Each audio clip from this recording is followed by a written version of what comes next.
అరే ఈ అయోధ్య రామయ్య విషయంలో కూడా కొట్లాడుతున్నారుగా వీళ్ళు. ఇక కాంగ్రెస్ పార్టీ వాళ్ళు ఇక మొత్తం మీద రాజకీయం కోసమే వాడుకుంటున్నారు అయోధ్య రామాయణ అంటే. ఇక మీరు హిందూ వ్యతిరేక పార్టీ మీది అని చెప్పి ఇగో వీళ్ళు అడుచుకుంటున్నారు. ఇగో ఇట్లా ఐసికి తైసి నడుస్తున్నది ఇటు కాంగ్రెస్ పార్టీ వాళ్ళకు బీజేపీ పార్టీ వాళ్ళకు. ఇక పాపం ఆ రాముల వారే ఇక పరిచయం అవుతుండొచ్చు. ఇక మరి ఎట్లున్నది ఏం సంగతో సార్ మీరే చూడుండ్రి.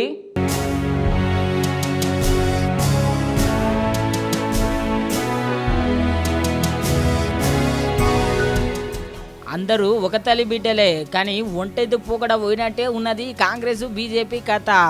ఈ అయోధ్య రామయ్యతోని రాజకీయం చేస్తున్నదని కాంగ్రెస్ పార్టీ లీడర్లు అంటే ఇక లేదు కాంగ్రెస్ పార్టీ హిందీ వ్యతిరేక పార్టీ అని చెప్పి ఇంకో లీడర్ అనబట్టి ఇగో ఇట్లా రోజుకో పంచాయతీ నడుస్తున్నదిలో కాంగ్రెస్ కు బీజేపీకి మధ్యలో.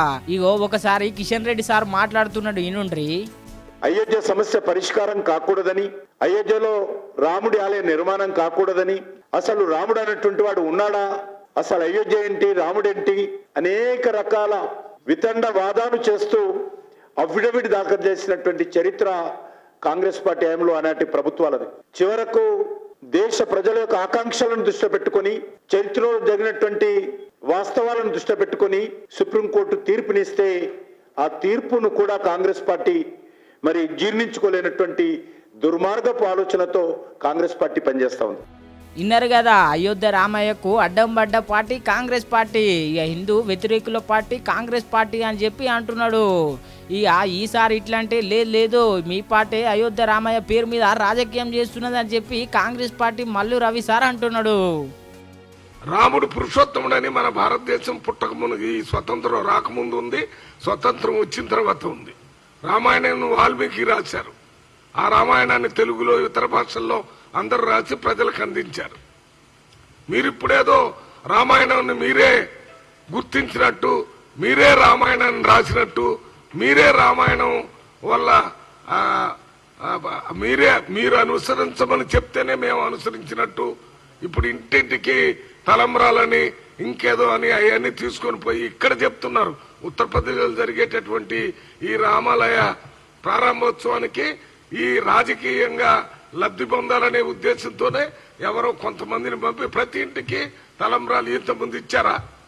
ఎక్కడ మనకు భద్రాచలంలో కూడా దేవుడి పెళ్లి జరిగింది. ఆ పెళ్లి పెద్ద ఎత్తున లక్షల మంది వస్తారు. అక్కడ పోయినప్పుడు తలంబ్రాలు ఉండటం వేయటం ఉంటుంది. ఇప్పుడు ఏదో ప్రతి ఇంటికి ఇస్తున్నామని చెప్పి దీన్ని ఒక సెంటిమెంట్ లాగా రేజ్ చేసి ఓట్ల రూపంలో లబ్ధి పొందాలనేటటువంటి ఆలోచనని తీవ్రంగా ఖండిస్తున్నాం. అంతేకాదు హిందువుల మీద కాంగ్రెస్ పార్టీకి మాకే ఎక్కువ ప్రేమ ఉన్నది అని చెప్పి అనబట్టి ఇక స్వాతంత్రం తెచ్చినటువంటి పార్టీ మా కాంగ్రెస్ పార్టీ. ఇక స్వాతంత్రం వల్ల లబ్ధి పొందింది హిందువులే కదా, ఇక దేశంలో కూడా హిందువులే ఎక్కువ ఉన్నారు కదా, ఇక హిందువుల మీద మీకంటే ఎక్కువ ప్రేమ మాకే ఉన్నది అని చెప్పి అనుకొచ్చిండు కిషన్ రెడ్డి గారు. ఒక్కసారి మీ అంతరాత్మతో ఆలోచించండి. భారతదేశంలో ఉన్నది హిందువులే కదా, మరి ఈ హిందువుల కోసం ఎందుకు కాంగ్రెస్ పార్టీ స్వతంత్ర పోరాటం చేసి ప్రాణాలు పోగొట్టుకుని ఆస్తులు పోగొట్టుకుని త్యాగం చేసి స్వతంత్రం తెచ్చారు? ఎవరి కోసం తెచ్చారు స్వతంత్రం? మీరు చెప్పినా మేము చెప్పినా ఎవరు చెప్పినా భారతదేశంలో హిందువులే ఎక్కువ కదా. మరి ఆ హిందువుల కోసం ఎందుకు ప్రాణాలు పోగొట్టుకున్నారు కాంగ్రెస్ పార్టీ వాళ్ళు?